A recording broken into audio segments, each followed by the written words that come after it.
I hope you enjoyed the banana farm tour. To complete our journey into superefficient buildings, let's finish with this third section, Lecture 2C, focusing on passive techniques, cooling equipment, emerging radiant methods that may even eliminate electricity for air conditioning, efficient building equipment, and how efficient buildings create important forms of value beyond just saving energy. Let's start with how to design buildings so they keep you comfortable without using any energy. Passive design described in this classic text can keep you cool as well as warm.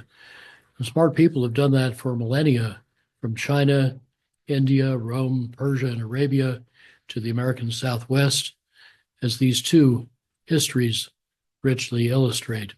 My own house simply updates 6,000-year-old North Chinese passive solar architecture.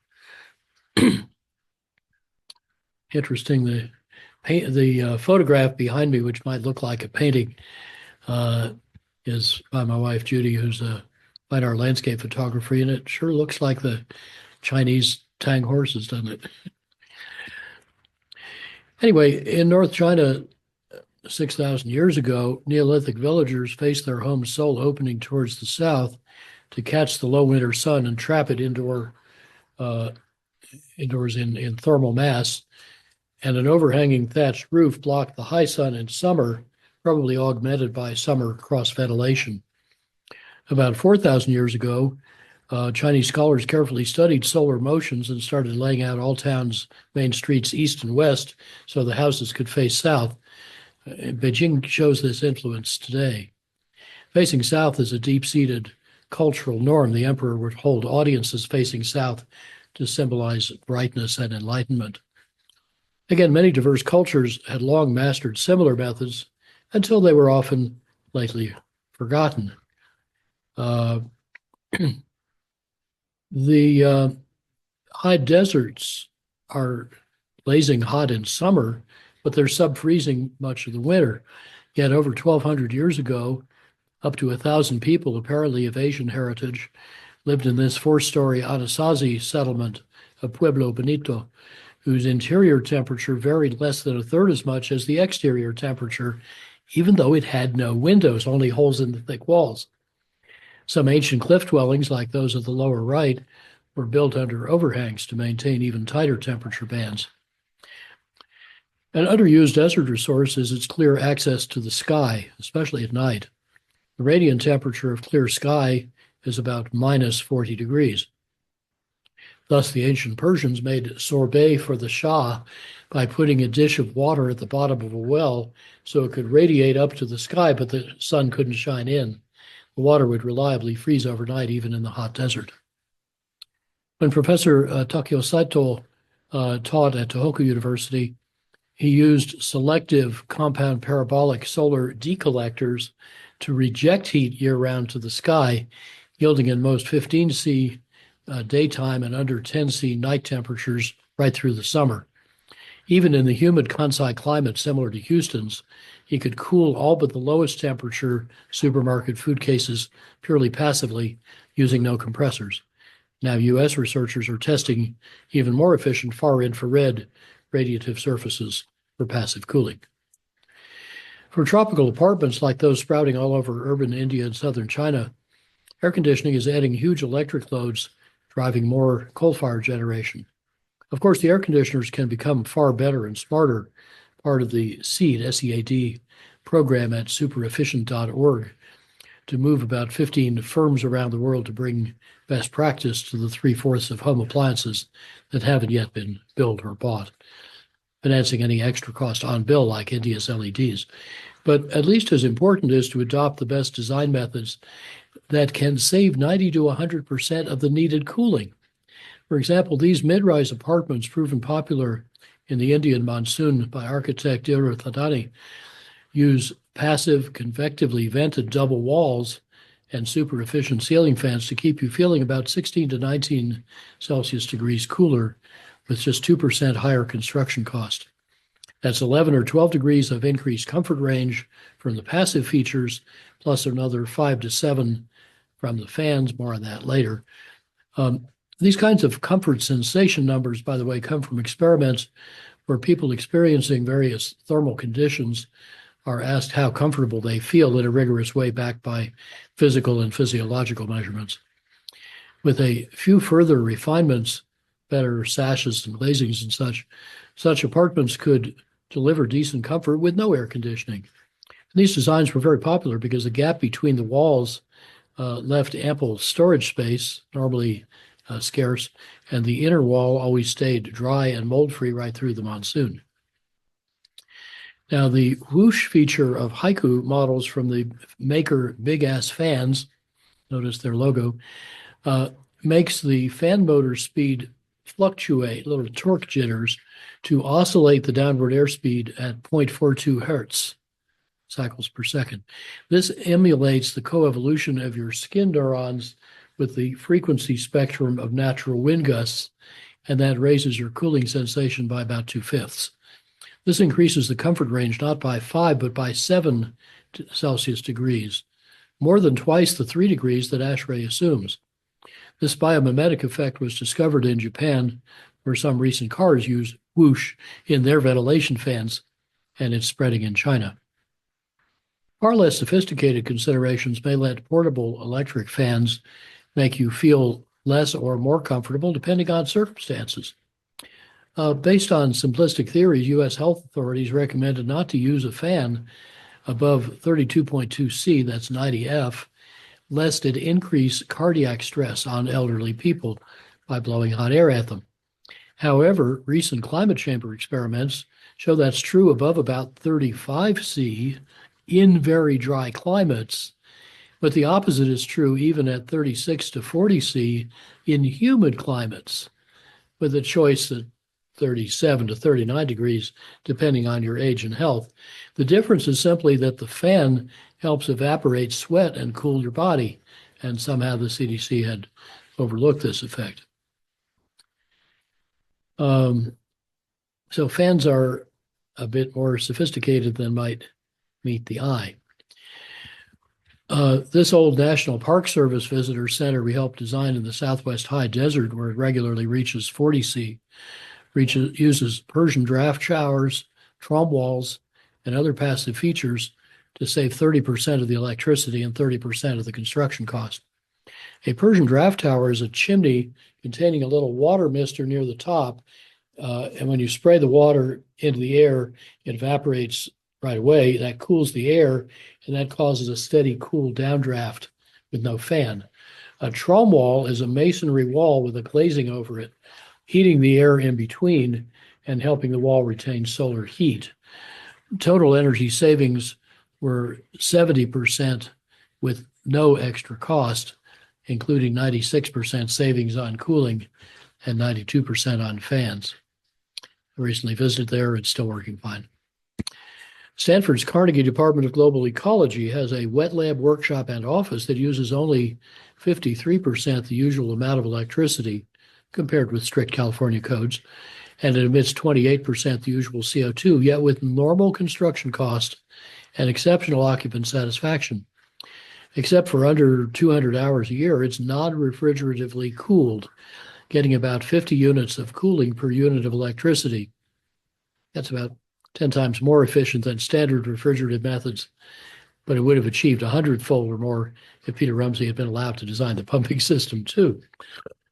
As in the previous project, a Persian draft tower drops 15 degrees C air into the space, and in addition, a night spray on the roof radiatively and evaporatively cools water to 10 C for storage in a tank that circulates to a radiant slab and a fan coil with used air from the lab, then feeding the fume hoods. Passive buildings can also be large. Zimbabwe's largest office and shopping complex, the 1996 Eastgate Center in Harare, uses passive design inspired by termite mounds, which use very sophisticated air oscillations and passive controls to hold temperatures within a narrow band required by the fungi that the termites farm. So this building uses 90% less mechanical energy to deliver normal comfort, if not better, to nearly 32,000 square meters with normal construction costs and 20% lower rents. Passive ventilation is millennia old. The ancient Romans had passively air-conditioned cities with stone air channels. The 1871 old executive office building next to the White House had a brilliantly designed passive cooling and ventilation system driven by convective heating in 6 solar-heated domes, supplemented by steam pipes on cloudy days. And their convective suction pulled in outside air through slots under the windows. The air would passively cool and drop out condensate on its way through meter-thick granite walls. Then the cool air would raft across your office, up a shaft or out the transom over the door and down the hall, then up to exit out the dome vents. Over decades, the purpose of these components was forgotten. Air shafts got blocked, the domes were painted black for wartime blackout, and 782 noisy, inefficient window air conditioners, plus some larger units, were installed. One aim of our 1994 greening of the White House was to gradually return this building to original design intent so the occupants doing the nation's business are not distracted by noise and discomfort. In the British Parliament's latest offices, completed in 2000, computational fluid dynamics provides excellent and completely passive ventilation, inspired by Zimbabwe's Eastgate Center, hence by termite mounds. And those things on the roofline that look like chimneys are passive vent stacks driven convectively. Back in 1984, the designer of that building, Alan Short, now professor of architecture at Cambridge, had saved half the energy and $1.4 million in net capital cost by passively cooling and ventilating this 2,000-person lecture and lab building, making it one of the cheapest university labs ever built. Internal heat gains as high as 75 watts per square meter are passively removed by convective airflows of 2 to 6 cubic meters per second through decorative chimneys. The greater the heat, the stronger the convection. Likewise, air enters the auditorium through plena under the raised seating, convectively cooling people directly. Engineering students read about chillers and fans in a building that has no chillers and fans to show them. The campus's chief engineer said that in the very hot summer of 1995, of all the university's 250,000 square meters of buildings, this one with no chillers offered the best refuge from the heat. And one of the world's most efficient buildings on Hawaii's Big Island combines a passive solar chimney with seawater heat exchange to do all the cooling and all the ventilation. Before we leave passive cooling, let me report an important innovation published in late 2020 by Professor Forrest Megger's team at Princeton. Other things being equal, air movement, humidity, clothing, and metabolic rate, your comfort sensation depends about equally on dry bulb air temperature and mean radiant temperature, the average temperature of surrounding surfaces radiating infrared to or from your body. Yet no one had studied indoor conditions at which mean radiant temperature was over 4 Celsius degrees below outdoor air temperatures of at least 28 Celsius. So the Princeton team did that. They went further, and they cheekily demonstrated effective radiant cooling outdoors in Singapore in January, keeping people comfortable in tropical conditions, at least 30 Celsius, with 66.5% relative humidity and nearly still air. Yet they didn't need to dry or cool or move the hot, still humid air. Instead, they cooled people purely radiatively by absorbing far infrared radiation from their bodies into vertical panels subtending a big solid angle and cooled by a dense capillary mat circulating slightly cooled water. The back of the panels insulated and painted white to reduce unwanted solar heating. To prevent convection to and condensation from ambient air, the front of the panel is shielded by an air-gapped 50-micron polyethylene film, transparent to 82% of the infrared that your body radiates.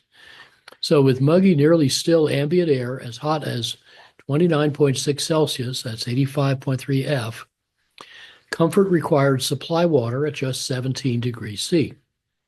People inside the 10 square meter walk-in pavilion, about the size of a bus stop shelter plus foyers, confirmed that they felt comfortable using classical comfort theory measurements.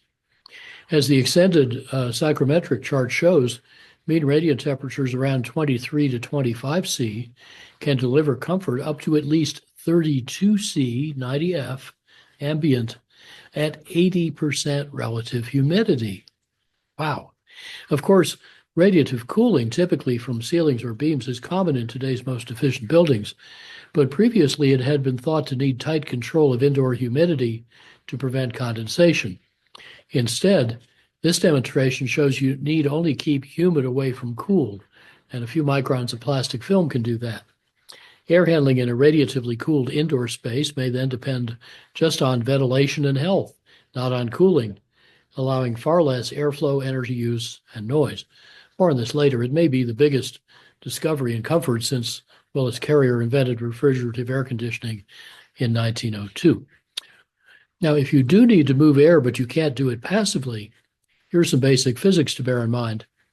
The power used by a fan is the blue product of its flow times the pressure head it works into, the friction it must overcome, all divided by the green product of the efficiencies of the fan and the motor. Notice that the fan and motor systems together typically offer about 2 or 3-fold efficiency gains, sometimes more, and of course you should do those. But reducing flow and pressure drop often offer much larger opportunities worth at least 5 to 10-fold, and you should do all of the above. Which come first? Reduce the flow first, then the pressure drop, because both will make the fan and the drive system smaller, therefore cheaper, helping to pay any extra costs of making it super efficient too. Ways to need less airflow include making the building more thermally efficient, so you need not deliver as much hot or cold air. Better still, providing comfort radiatively or otherwise without heating or cooling air, since air is a poor heat transfer medium. Eliminating toxic materials from construction and maintenance so the air stays clean. Enforcing non-smoking rules and delivering fresh air in the most effective way. Combine all these and your air handling equipment will get even smaller and cheaper, and it may even disappear. Peter Rumsey offers 3 lovely illustrations of why it's better to deliver heating or cooling via water than via air. First, a 1-inch tube with 1/10 of a horsepower pump delivers the same thermal flux as a 20-inch duct driven by a 3/4 horsepower fan. How much is 3/4 of a horsepower? Well, just visualize a medium-sized horse working hard and never resting. Ease that task, earn good horse karma. Here's a visual version with slightly different numbers, which depend on the temperature differences. Or something that might be even easier to remember, in case you forget that water has over 3,000 times the heat capacity of dry air per unit volume, just visualize these 2 great big bags of air compared to that tiny cup of water with the same heat capacity as all the air. Even more basic than fan efficiency is the strategy of how we distribute fresh air in a building. The standard method is to blow fresh, cool air down from the ceiling. That's called turbulent induction. It mixes that relatively clean supply air with the dirtier air in the room, so any fumes, odors, germs, CO2, and so on get mixed into the air you breathe, as shown on the left. That is unhealthful, noisy, and inefficient. Wouldn't it make more sense, as on the right, to supply clean air at or near floor level and let it gently push the dirty air out at the top so you breathe only clean air? And wouldn't that make even more sense if your building isn't all passive or radiatively cooled, so you're having to supply moderately cool air, which rises as it warms? Well, this is the principle called displacement ventilation. And to examine how the choice of air distribution method affects our health, the late engineer Malcolm Lewis did this simulation a few decades ago, long before COVID-19. Here's his layout of a fairly typical office with air distributed from above by turbulent induction. And the little yellow biohazard symbol shows where an affected worker infected is about to sneeze. The red represents the sneeze, and the infectious aerosol quickly spreads across half the office. A lot of sick people, a lot of lost time. Now, in contrast, if fresh air is diffused from low down, even from one corner of the office, not an ideal arrangement, like this rather unimpressive design, the aerosol is quickly carried up and out before it can spread and sicken other workers. Of course, best practice is to supply 100% outside air rather than mixing it with dirty air recycled from the exhaust air, as we do in most old buildings. Displacement ventilation is usually supplied either at baseboard level or through floor-mounted grills or diffusers, distributing air from a shallow underfloor plenum. Remember that raised floor in the Johnson building, for example. Now, needing no ducts under the floor or above a drop ceiling will greatly reduce cost and construction time and pressure drop. The total static head of the duct system drops below 250 pascals or 1-inch water gauge, so the fans and chillers shrink. The air is supplied at 18C, 65F, not at the traditional 13C, 55F, because the colder air is no longer needed. So the chiller and auxiliaries need less energy and they become more efficient. Yet that less cold air cools you more efficiently because a little chimney-like convective airflow rises up along your body. Any heat from computers on the desk or lights higher up also goes straight up and out without heating the people. Fan noise disappears. Less airflow properly distributed delivers better air quality and better health. Without the costly drop ceiling, whose only remaining function is to hide sprinklers, the floor-to-floor distance shrinks, or the ceilings can rise for better daylight distribution, as in RMI's Innovation Center. The space can be quickly and cheaply reconfigured, so power or signal wires in the underfloor plenum are easily moved if necessary. You just pop up the carpet tile and the floor tile, but you don't need to move any ducts or wires or overhead lights because the whole space is suffused with glare-free natural light and indirect supplementary light. Thus, the tenant saves tens of dollars per square meter and year on the cost of reconfiguring the space, which today's fast-changing businesses do a lot. The developer's total capital cost is comparable or lower. Construction can be 6 months faster. So we integrated all these pieces for 2 major firms, and this approach is spreading nicely. Displacement ventilation is perhaps most valuable in hospitals, especially operating rooms. 2 to 4% of U.S. surgical sites get infected, about a third through airborne contaminants. 5% of the infected patients die. In 2018, that was over 8,000 deaths, or 11% of all deaths in intensive care units. Treating their infections also costs $3.5 to $10 billion a year, for which the hospitals are not reimbursed. Of course, operating theaters need laminar flow using cleanroom technology. Don't they already do that? Well, surgeons and hospital engineers tell me it's common only for orthopedic and other implant operating rooms where infection risk is especially high, not generally in others. I don't understand that. Operating rooms lack the airborne contaminant control standards used in clean rooms, and many have ceiling obstructions that add turbulence. Now, meanwhile, the Centers for Disease Control and Prevention, CDC, keep raising the guidelines for air changes per hour, breaking hospitals' space constraints and financial budgets. And yet, to me as a physicist, it seems that obvious that a pathogen in the air has the same physics as a dust particle or a toxic molecule in the air. And our clients in the semiconductor and chemical industries routinely use smarter aerodynamics to achieve better contaminant control with less airflow. So it seems time to get all those experts in the same room and ask how CDC's infection control outcomes are rationally linked to airflow guidelines. I don't think they are. And then learn from other industries' best practice. This could save probably thousands of lives a year, billions of dollars a year, and untold capital cost for new healthcare facilities and electricity systems to power them. Now let's take a few minutes to tour some of the several-fold efficiency gains available in today's common HVAC equipment. Often the first layer of problems is with the controls or lack of them. Our brilliant colleague, Professor Holmes Hummel, just gave us a lovely example on the day I was recording this talk.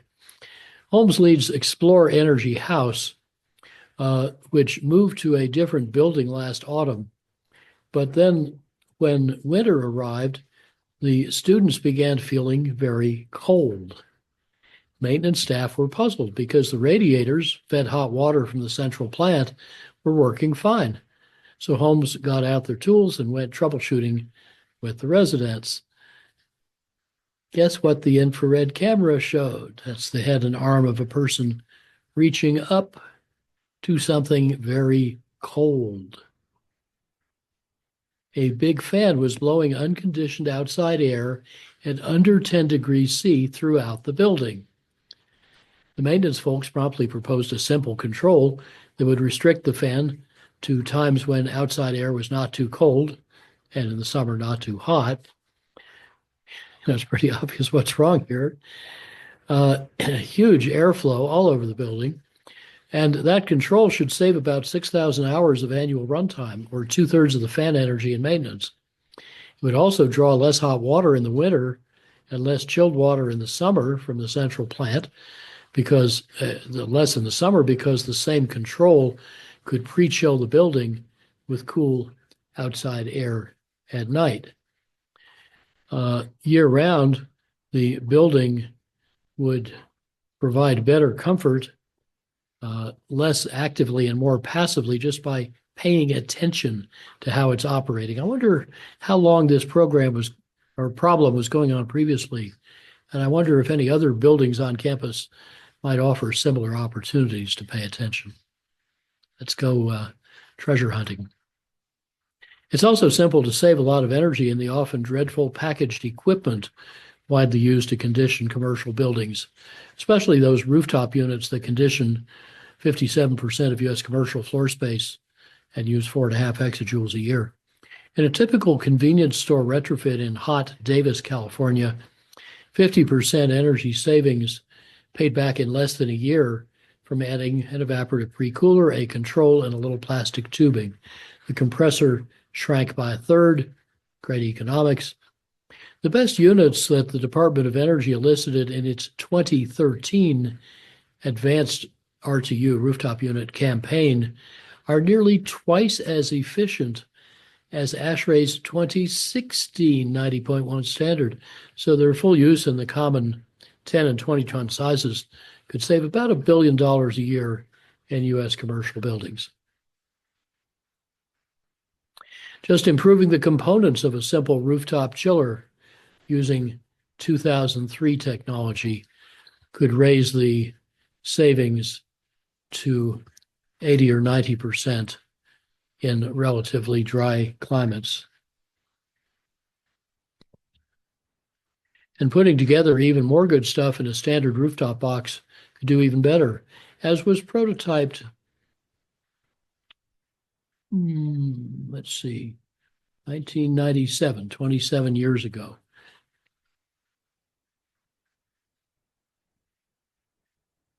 In fact, that could be further improved with a direct drive axial fan and added evaporative and desiccant modules. Today's best units have an integrated efficiency metric now called IEER, around 21 or more, but two-stage evap has demonstrated 26 to 56. And regular maintenance, of course, is essential. As with much equipment, a bad unit well maintained will often outperform a good unit badly maintained. What about the giant water-cooled centrifugal chiller systems used to air condition most big commercial buildings? Well, the chiller lies at the heart of a 5-loop process, reading from left to right the way you would design the savings. Unwanted heat in the space warms circulated cool air, heating water in a coil. That water evaporates a refrigerant that's then compressed, transferring heat in a heat engine cycle into condenser water, where it's exchanged into warm water that's cooled by evaporation into outside air in a cooling tower. Thus, the heat is indirectly transferred through heat exchangers and a compressor cycle into outside air. So the cool effluent flows from right to left opposite to the design process, which should flow from left to right. Power is used by 4 devices, a fan at each end, 2 pumps, and a chiller. The supply fan and chilled water pump heat all ends up as extra parasitic chiller loads, making the chiller even bigger and using even more energy and capital. The Singaporean wizard Liang Lok and his protege Peter Rumsey routinely triple the efficiency of big new water-cooled centrifugal systems, shifting design kilowatts per ton for each major component from the second to the third column of numbers with, or total columns, with lower total capital cost and better comfort and reliability. Exceptionally, I'm first showing you this in barbaric units. I'll add it in metric right away after this slide in the PDF.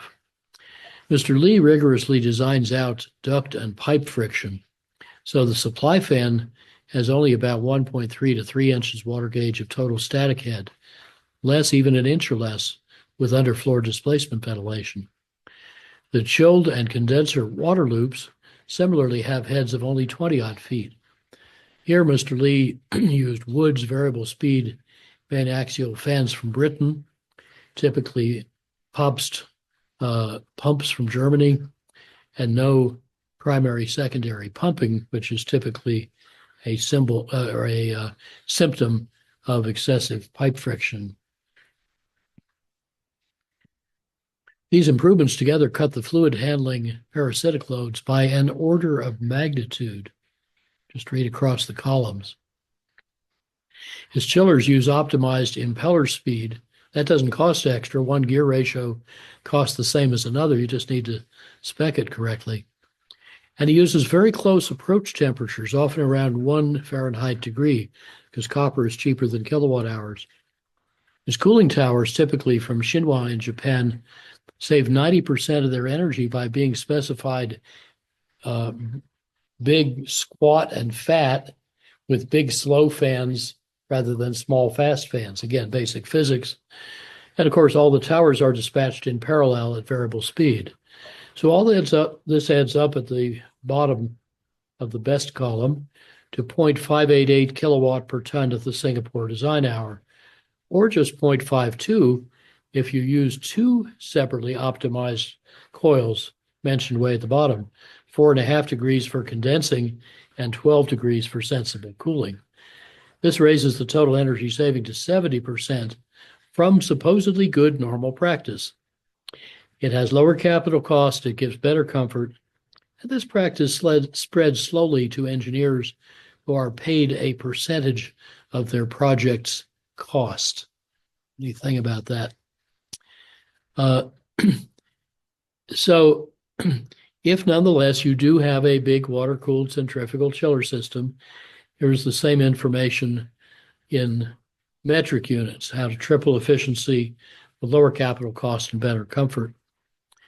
So his end-to-end system COP, coefficient of performance, which is cooling delivered per unit of electricity, at the Singapore design hour at 6.8 with or 6.0 without dual chilled water temperature. And notice again the order of magnitude savings in the supply fan, the 2 pumping loops, and the cooling tower by redesigning components, including pipes and ducts, to minimize friction and optimize performance. Now, there is one trick in Mr. Lee's whole system design, rethinking cooling coils by correcting Willis Carrier's 1921 misinterpretation of his lab data. Mr. Carrier thought that airflow through a cooling coil was turbulent and water condensed in a film.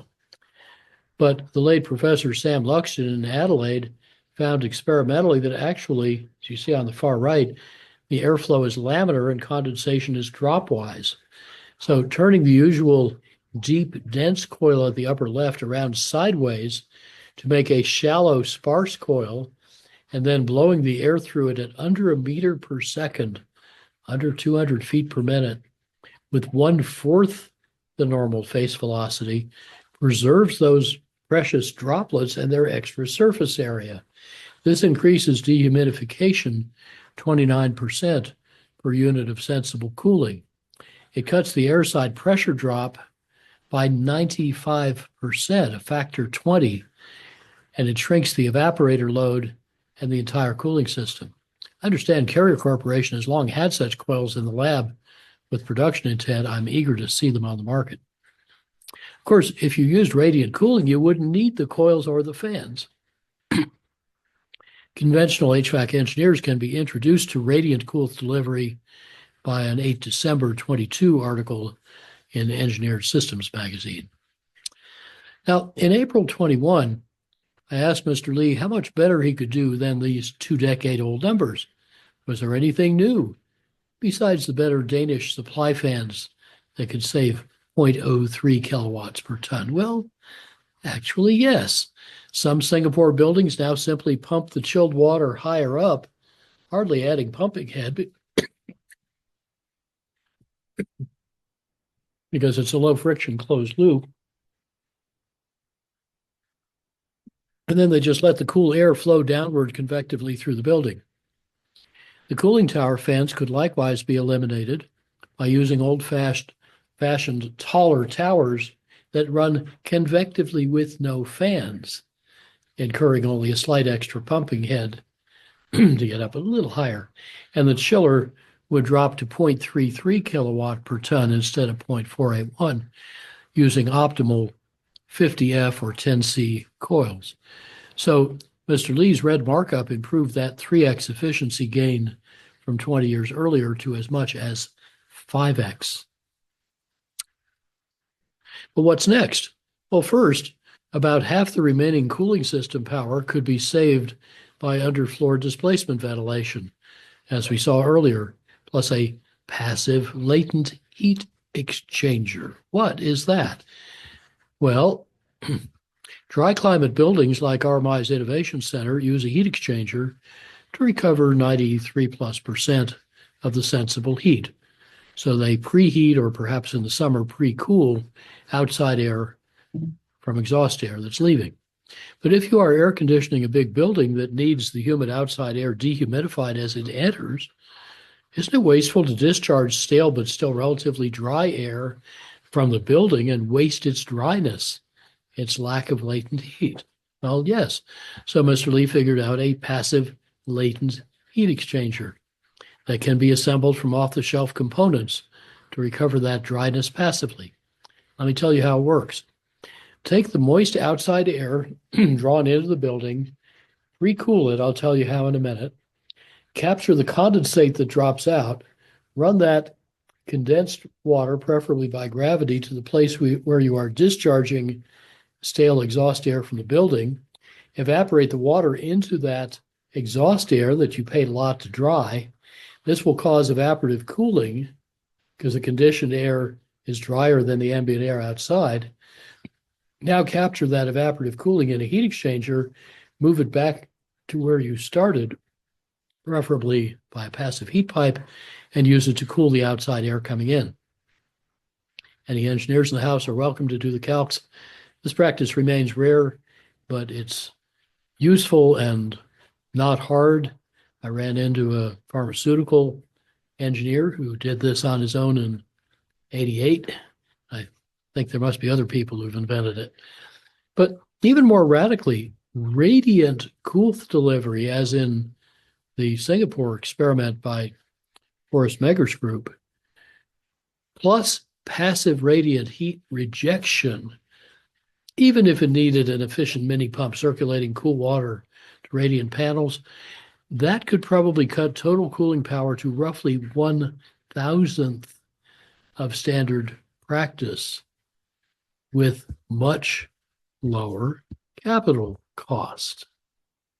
Alternatively, if the radiant cooling panel inside and the passive radiator outside are passively connected, for example, by a heat pipe, then the electricity used will be zero.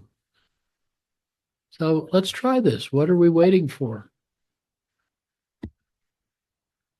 Just that's the basic outline. Underfloor displacement ventilation, passive latent heat exchanger, or better still, purely radiant cool delivery, preferably without a pump. That's how radical we can get with HVAC, even in the most difficult tropical climates. So what do all these examples teach? Start with the end-use effect you intend. Optimize buildings as whole systems, not as a bunch of isolated components.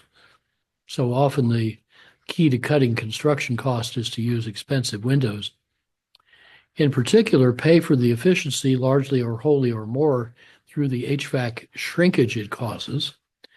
Cut the most capital cost by saving from downstream to upstream, as I'll describe later, and optimize the sequence and the timing of design steps, as we illustrated for lighting and space cooling.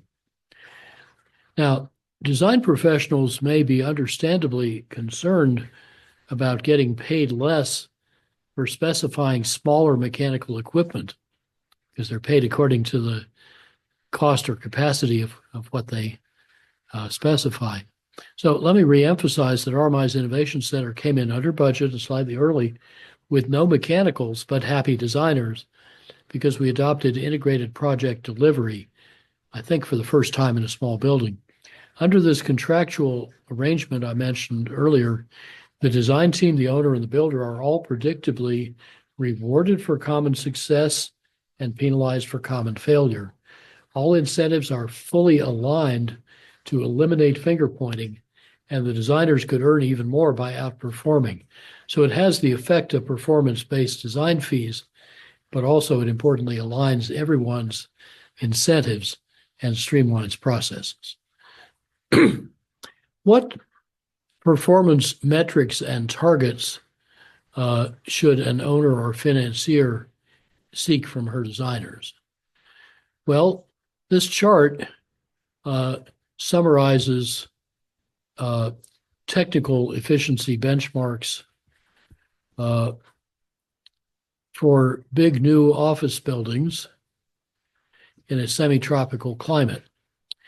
The measured results from Rohan Parikh's Infosys offices in India are in red on the right. Before that, in green, is RMI's Innovation Center in 2018, it's still improving. Then the best contemporaneous Japanese practice in aqua, probably a bit better now. Then the best US practice in white. Farther to the left are two levels of common practice found in over 90% of US buildings. That's better and normal. Most and the juiciest retrofits are in the normal column. So best US practice in the right-hand column cuts total and electrical needs by 5 to 10-fold, has used lighting power density by 5 to 24-fold, and plug loads by even more. Glazings insulate better by an order of magnitude, a factor roughly 10, and they become almost perfectly selective in sorting out light from heat. Add super insulation, not shown here, and a heat-rejecting roof, and you need 3 to 5 times less cooling. Then you can make the cooling system about 4 to 13 times more efficient, or even, as we've seen, eliminate it altogether. Mechanical savings help reduce capital cost by several percent and use the floor space about 1 to 6% more efficiently. Whatever exists is possible. Inefficiency is a business opportunity. Rinse and repeat. Better technology is important too. As insurance against inefficient buildings, in 2018, RMI organized powerful partners to establish a global cooling prize for affordable and at least quadrupled efficiency window air conditioners. These small and generally very inefficient units, now over 1 billion, are expected to quadruple by 2050, adding a half Kelvin or more of global warming by the end of the century and straining power supplies and capital budgets. The open contest was led by former RMI Managing Director Ian Campbell, previously CEO of York International's Emeritus division, one of the top global players in air conditioners. The conditions were challenging. Over 2,000 registrants were winnowed down to 8 finalists whose equipment was lab and field tested in India. The winner, announced in 2021, got up to $3 million of prize money to scale up production. The finalists were from India, China, Japan, US, and UK. The winners were 2 leading makers in air conditioners whose test units achieved not just 5x, but about 10x reductions in climate impact. And those 2 firms have a combined world market share around 25%. So we're on the path to global scaling. You need to sweat the small stuff too. If your house, for example, is heated by circulating hot water from a furnace, you probably don't think much about the little pump that overcomes a typical 1 or 2 watt frictional head in the piping and radiators. But scientists at the Technical University of Denmark in Lyngby found in 2007 that Europe has 120 million such pumps. They're about 5 to 10 times bigger and 4 to 8 times less efficient than they should be. Many run all the time, and they use about 15% of the home's annual electricity. So making all those little pumps properly efficient, right-sized, and self-controlling could save Europe the continuous output of 8.5 gigawatts of power plants, emitting 50 megatons of carbon a year, or a sixth of Europe's Kyoto obligations. Circulator pumps last about 13 years, so if we had begun replacing these when that analysis was published, we'd have been all done by 2021. Now let's examine 3 examples of super efficient household equipment and integrative design that can help switch buildings from methane gas to very efficient electrification. There are many ways to make domestic hot water, but of course we should first ask how to use it more efficiently. Yet this second biggest U.S. household energy use is poorly understood. For example, we didn't know in 1991, and we still may not know, whether when you're taking a shower and the hot water gets cooler as it starts to run out, you're likely to increase the hot flow or reduce the cold flow. Nobody knows. It wasn't even clear if you set the aquastat on your electric water heater to supply a certain temperature, whether it would actually deliver that temperature. And it may be 13 to 16 Celsius hotter than it needs to be, depending largely on whether you use enzymatic detergents to wash dishes and clothes, and how you assess the risks of infection by Legionella bacteria, a particular concern for immune-compromised people. Untangling many such details required a 412-page book. Water heating, which seemed to be simple and mundane, turned out to be the most complex end use of the 6 we analyzed at book length, 1 per year, from 1986 to 92, because almost every variable was related to all the rest.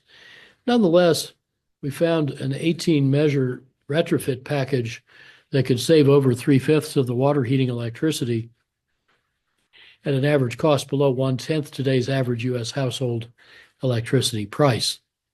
Much of that work remains undone, although standards and innovation have done part of the job. The supply side could also displace the remaining use cost effectively, but that menu is now larger and worth doing, not just to save electricity, but also to help get buildings off methane gas. Water heating is one of the most interesting uses for beneficial electrification.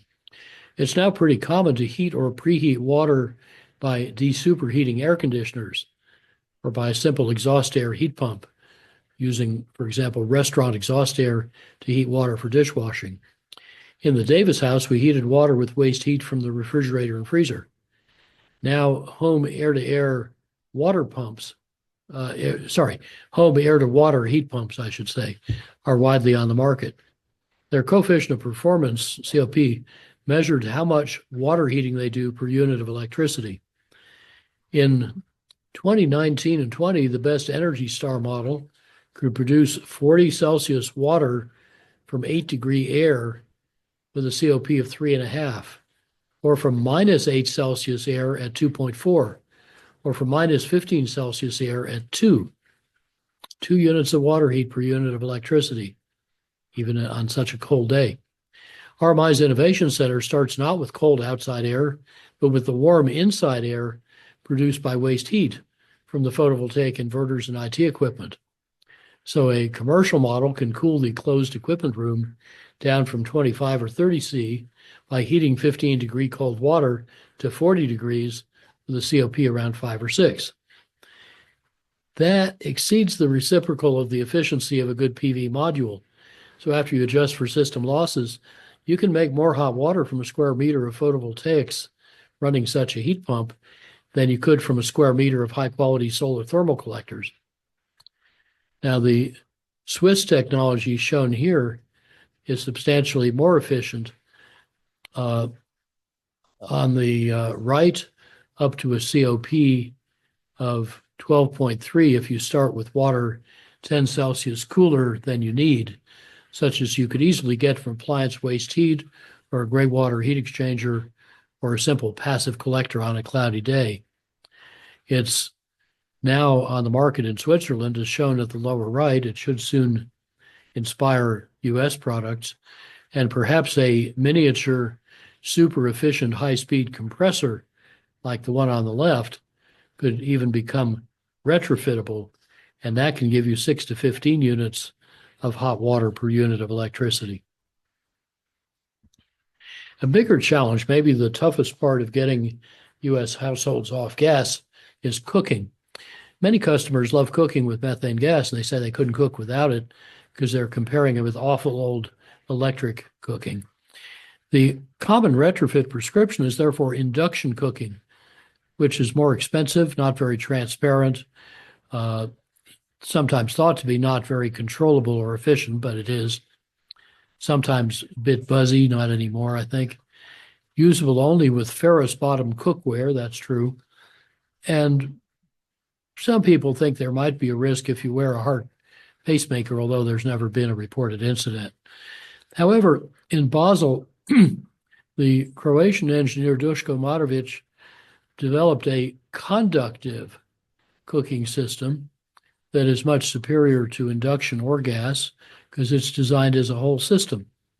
So they discovered that when you heat a pot, the bottom warps trying to expand, and that reduces the contact area with the hob, so the heat transfer falls by 2/3. He fixed this with pot design innovations that keep the bottom flat and in full contact at all times. The heat comes from a silicon nitride hob insulated underneath and heated on the underside by 2 or 3 kilowatt 1-second pulses to resistive coatings. On top is a stainless steel pot whose bottom is conductive, but whose sides and lid are evacuated to a millibar. Sensors, software, and direct digital controls indicate, program, and set the exact temperature time you want for each hob, or you could fry directly on the hob if you like. I used the first generation version for 12 years, then upgraded to 5th generation, and recent tests, some done independently by a lab for the California Energy Commission, confirm this system as a whole is about 2 to 4.5 times more efficient than standard induction systems. The top German-speaking TV chef endorses its superior performance, does everything but wok cooking, so easy in a separate electric wok. I have the only unit in the US, about 100 handmade units in use in Europe. Unfortunately, the inventor recently became unable to continue supporting the technology, so regretfully, I've just had to abandon it and go to induction. However, the vacuum pots are separately available and should about double the efficiency of induction cooktops. And by the way, on the Marović system, I don't know if it'll ever get to market, but the power managed electronics heat only one hob at a time, and the bigger hobs each use 2.5 at most 3 kilowatts. So the cooktop needs only a standard US household 30 amp circuit, 117 volts. Now, a full-sized bi-radiant oven could be designed to run on an identical circuit, maybe even the same circuit, because some designs use 2 elements of only a few hundred watts each. And that means you wouldn't need 240 volt rewiring to get off gas. Biradiant ovens were invented at Purdue in the 70s, but not commercialized. I think they need reassessment from the modern perspective of peak power draw, not just energy. Another business opportunity. What about the innumerable IT gadgets swarming over our lives? Well, Grubler et al. Point out that digital convergence enables a single smartphone using 5 watts in operation and 2.5 in standby to replace upwards of 15 devices and save electricity by close to 100-fold in operation and 30-fold in standby. But wait a minute, doesn't the smartphone use as much electricity as 1 or 2 refrigerators, as some professional liars keep claiming? No, they overstated its direct and indirect usage by over 2,000-fold, as John Koomey has repeatedly shown. The coal industry keeps pushing this false narrative anyway, and major media keeps sensationally reprinting it. So it's widely believed, even by some past secretaries of energy. As Brandolini's law says, the amount of energy needed to refute BS is an order of magnitude bigger than to produce it. Actually, IEA says data centers and global networking equipment in 2014 each used about 1% of the world's electricity. Data centers usage is roughly flat thanks to efficiency gains averaging 20% a year, 2010 to 18. So data centers still use the same 1% of global electricity. Might be 1.5 now, small number. Bitcoin mining uses on the order of 0.1% of the world's electricity, not, as a Newsweek headline claims, so much that it's on track to consume all the world's energy by 2020. For details, see the latest edition of John Koomey's wonderful text, Turning Numbers into Knowledge. And he had an article you'll see in Lecture 6 in Science Magazine that will startle you. But the energy implications of information technology are a lot more complex and interesting.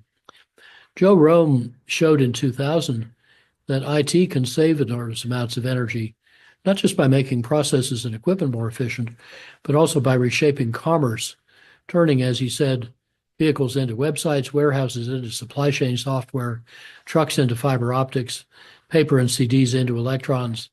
His Grist article said Amazon.com uses just 1/16 the energy to operate its buildings that a traditional bookseller uses. And he said shipping a 10-pound package by overnight air to your home, the most energy-intensive delivery, uses 40% less fuel than the average round-trip drive to the mall. Ground shipping by truck uses 1/10 the energy of a trip by car to the store. In fact, each minute spent driving to the mall uses more than 20 times the energy of a minute spent shopping on the internet. Now, in the 2 decades since, e-commerce has indeed evolved that way, and Joe was not assuming the several or many-fold more efficient data centers and vehicles develop meanwhile. Then again, I prefer the local bookshop, so I don't like the way big box stores are hollowing out our cities and towns. Useful conversation for another time. And of course, garden variety efficiency improvements continue, and yet they don't preclude leapfrogs. For example, today's U.S. refrigerators quadrupled their efficiency in 4 decades while getting bigger and cheaper. But they can still improve markedly with technologies like vacuum insulation and miniature Stirling compressors that are both used in Japanese production models. Well, now that we've seen how to make building envelopes and equipment amazingly efficient, let me end with a few examples of how design integration can extend far outside the building, produce major new forms of value, and make buildings a little short of magical. A standard big box stores or shopping mall's parking lot is paved with dark asphalt. Its radiant heat and hot air roast the store, cars, and customers, and they soak up light, so ever brighter lighting is installed to provide security at night, light that becomes so dazzling that customers get temporarily blinded as they drive off the lot, so they have a collision and the owner gets sued anyway. Now, an integrative designer would use light-colored paving. It cools the store and the cars and the customers, lasts longer, reflects light better for night security, and save lighting fixtures and energy. It can even have a pervious surface to shrink or eliminate costly stormwater infrastructure. Light-colored paving is also synergistic with the outdoor lighting revolution. And that's not only about the now familiar replacement of high-intensity discharge lamps with LEDs. Being tiny point sources of intense light, LEDs let advanced luminaires with a small aimed mirror for each emitter create a seamless checkerboard of extraordinarily efficient, effective, attractive visibility, even though this model, which was the best one a few years ago, has apparently already been surpassed. These are also what are called stealth luminaires. They light at such an angle that they're above your normal cone of vision, so you don't see them. You only see their effect on your surroundings. Now, combined with light-colored paving, and you can reduce the parking lot lighting to as little as 1/10 of a watt per square meter. That's about 2% of the ASHRAE norm, with much better visibility and no dangerous dazzling of drivers. Here you can directly compare the low-pressure sodium street lamps, the yellow at the far end of the street, with super-efficient white LED replacements in the front. So this is photographed halfway through a replacement in Los Angeles. LEDs also last about 7 times longer. Now, benefits multiply as we expand the system boundary. For example, in New York City, Mayor Bloomberg and Al Gore promoted white roofs on old and new buildings. In very round numbers, 100 square meters of white roof has a similar climate effect to taking 10 tons a year of CO2 out of the air. Just like an urban tree cools the city about as well as 9 window air conditioners, which of course cool the indoors by heating the outdoors. Berkeley Lab has shown that replacing dark with light-colored roofs and pavements, plus shade trees and vegetation, can bounce solar heat away so well that their widespread adoption could cool Los Angeles by about 4 kelvins, cutting the city's cooling loads by about 20%. In addition to any savings from more efficient buildings and more efficient cooling systems. Now, since the photochemical reactions that make smog double in speed for each 10 Celsius degrees, cooler air would also cut smog by about 12%, improving public health. Just in Los Angeles, the total indirect savings would be worth $500 million a year. And Berkeley Lab's database lets designers pick paints, shingles, coatings that reject solar heat but are various pretty pastel colors rather than white. Another important point is how buildings affect neighbors. Saito Sensei measured around Shinjuku in downtown Tokyo that on a hot summer day, 37°C, a bystander would receive a radiant flux of about 800 watts. That's enough to kill you over some hours. Only about 150 watts of that was direct solar radiation. The rest was reflected from or radiated back by adjacent buildings and pavement. Average anthropogenic heat addition in that area was nearly 4 times what the sun was adding, the net insolation. So urban heat island phenomena are important not just to energy, but also to basic health and survival. Where else can we extend energy and resource efficiency beyond the building? Well, there are 6 reasons developers put pipes and wires in the ground to connect new housing to remote infrastructure. Telecoms, electricity, cooking fuel, potable water, sanitation, and stormwater management. Yet today, we have comparable or better on-site solutions for each of those needs. Net zero buildings, although if you eliminate the wires, you can't do net positive buildings because you can't sell back. Wireless telecoms, all electric cooking, solar thermal with thermal storage also works well. Rainwater capture and gray water reuse with water efficiency, landscape-based stormwater management, and on-site sanitation.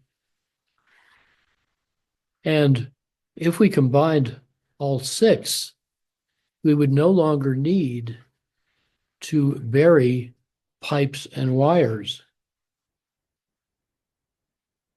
like throwing money in a trench and covering it up. Developers would gain better siting and phasing flexibility, better cash flow. Occupants might pay a little more for on-site maintenance, but they'd pay far less for the decades-long burdens of the costly remote systems and the pipes and wires in between, all those bond issues. societal resilience would rise. Societal costs would almost certainly fall. And some anecdotal evidence suggests the developer's capital cost may also fall. That seems an idea well worth trying. But to get the box, the little ticky-tacky out of the box, we have to realize there is no box. On the east side of Pittsburgh, combined storm and sanitary sewers overflowed with heavy rainfall, backing up sewage into streets and rivers. RMI was asked many years ago to find a better solution than digging up the whole area to separate the pipes. Civil engineers, bless their hearts, often think of water as cubic meters of nuisance to be rapidly removed to somewhere else in large concrete pipes. So instead, in 1999, a quarter century ago, RMI's design charrette convened landscape architects and real estate developers. We did not invite civil engineers.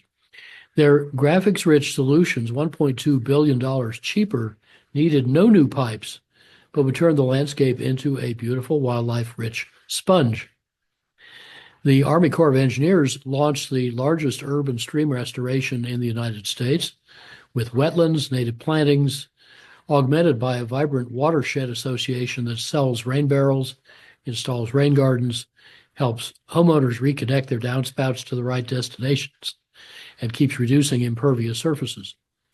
In 2018, the mayor's capital budget funded the final design for the rest of the green infrastructure. The next round of installation, started in 22, is underway via what's called the 9 Mile Run Stormwater Partnership. It's a good archetype for solving this trillion-dollar problem nationwide and beyond, and incidentally saving a lot of cement, to which we'll return in the industry context lecture number 4. Now, meanwhile, this approach took off in China and Europe. Peking University's Professor Yu Kongjin and his firm Turnscape, among the world's biggest landscape architect firms, have turned more than 640 Chinese sites in 250 cities into sponge cities. And the concept has been successfully applied also in Thailand, Holland, Denmark, Sweden, and Philadelphia. Remember how people shopped longer and bought more food in the beautifully daylit Stop and Shop supermarket in Foxborough, Mass? Well, that's the tip of a very lucrative iceberg. The measurable side benefits of energy efficiency are often 1 and sometimes 2 orders of magnitude, factors of 10, more valuable than the saved energy. My colleagues Bill Browning and Joe Rome discovered this in 1994 and first reported it in a set of case studies published with the Department of Energy. And their thesis soon became a major new field of study and action. The side benefits they found had previously been dismissed as ignorantly overlooking what business schools taught as the Hawthorne effect. This supposedly showed that productivity gains came not from improving workers' conditions, but just from paying attention to workers. But Bill and Joe found important drops in error rates in Postal Service mail sorting when lighting quality improved.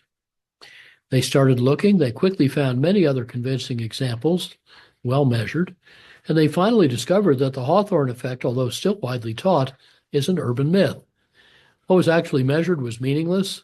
It certainly didn't support the thesis carelessly extracted from it, and still being taught in business schools, very prominent ones, to new generations of managers.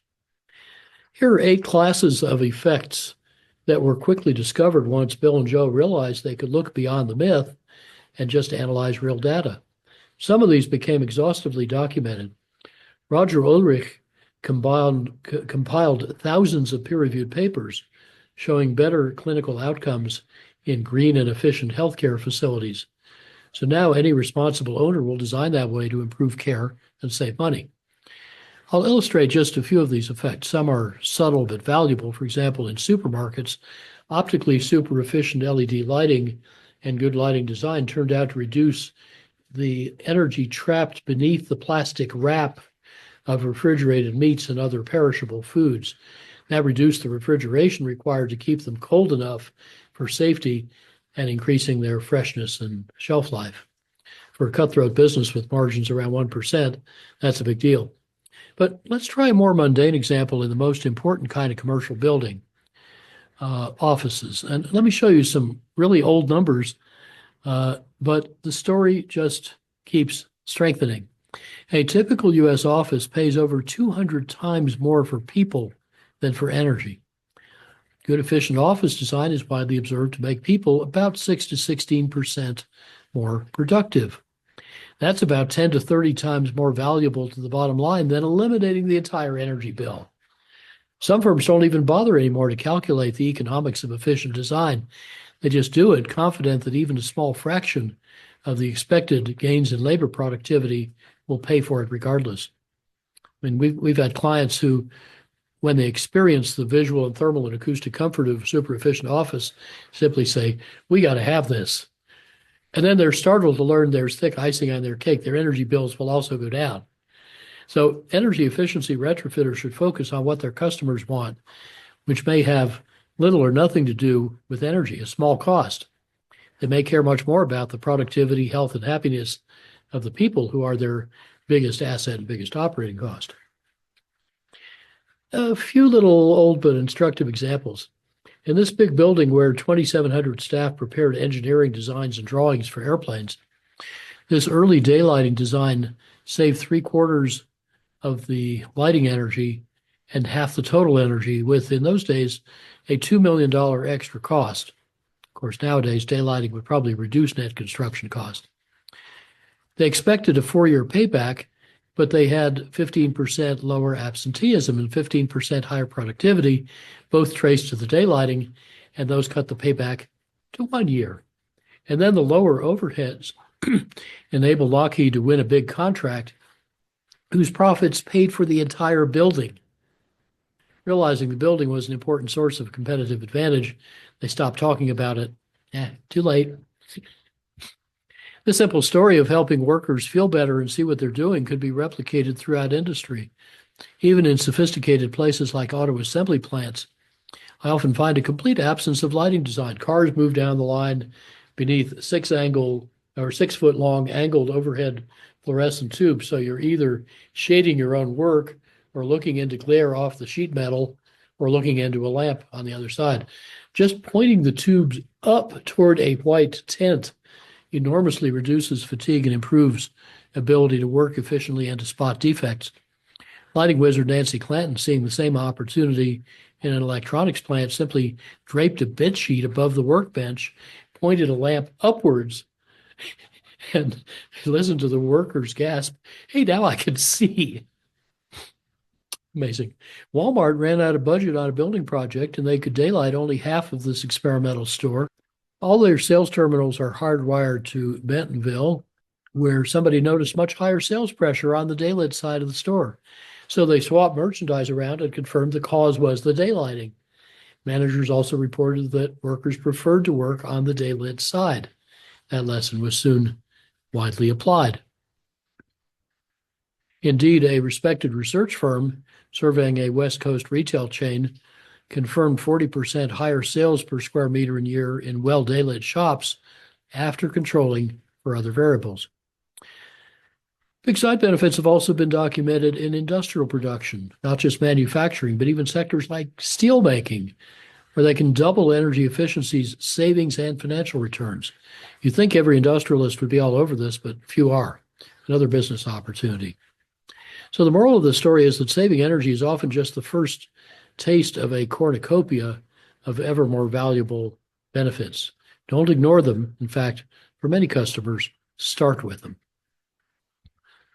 Finally, with thanks for your stamina, let's end with 5 slides to emphasize that superlative energy efficiency can accompany other very valuable attributes and is best integrated with them. It's not a different, separate thing. Sometimes the right client and the right designer meet with magical results. In 1978, the late Ton Alberts was hired to design a new bank headquarters in the district where the 3,000 employees said they wanted it, in South Amsterdam. In a brave and brilliant stroke, The bank's directors hired Ton, a residential architect, because he had never before designed a commercial building, so he'd have beginner's mind. The directors gave Ton a simple brief. They demanded an organic building full of happy people, art, natural materials, sunlight, green plants, energy efficiency, low noise levels, and water. And it shall not cost one guilder more per square meter. They got this extraordinary 50,000 square meter anthroposophic building. That's the Rudolf Steiner style, which basically means no right angles. It became the best known building in the Netherlands except the parliament, and it helped NMB, later ING Bank, soar from number 4 to number 2 among Dutch banks. In these interiors, the image isn't crooked, the columns are. This takes skilled builders, carefully supervised. The building initially used 1/10 the energy per square meter of their previous facility, or 1/4 the energy of a bank headquarters built by a competitor next door. It was so quiet that to bring in sound and humidity, they used cast bronze flow-form sculptures in the handrails in the circulation spaces. This is a stream splashing and gurgling down the handrail, occasionally dropping down to the next floor in a little waterfall. Bankers in three-piece suits have been seen playing in the handrail. And including fixtures, furnishings, and equipment, the building cost right around the Dutch market average, and it hugely boosted the bank's productivity, reputation, and effectiveness. The virtual tour of my house that you just saw ends by discussing biophilia and the wonderful terrapinbg.com publications about it, starting with 14 patterns of biophilic design. And now there's a marvelous new book called Nature Inside. The word is spreading. A big feature, Arc Daily, 1 March 24, shows how big commercial buildings, especially in cloudy Holland and Belgium, are starting to use greenhouse technology to create office and retail bright spaces, rich in light and interior plants, although they look short on bananas. This feels like an important trend to reunite people and jungles. In a complementary approach, gorgeously forested or vegetation-encrusted buildings, some with fragrant interior woods, are no longer rare. Buildings are starting to create value by becoming less unnatural. Many people report feeling better after they've spent a while in my house. The video tour should help you see why. We just harvested banana crop number 83. The iguanas, snakes, African pygmy hedgehog, singing frog have unfortunately all died of old age, and I've been too busy to replace them.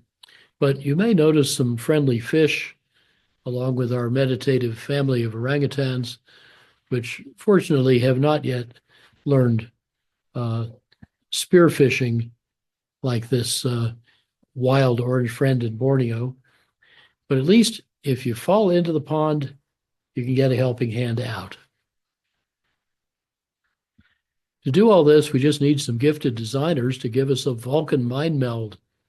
Perhaps designers with 4 thumbs per brain, and whose engineering skills in crafting from minimal materials the strong and secure treetop nests they build each night have been praised in the proceedings of the National Academy of Sciences.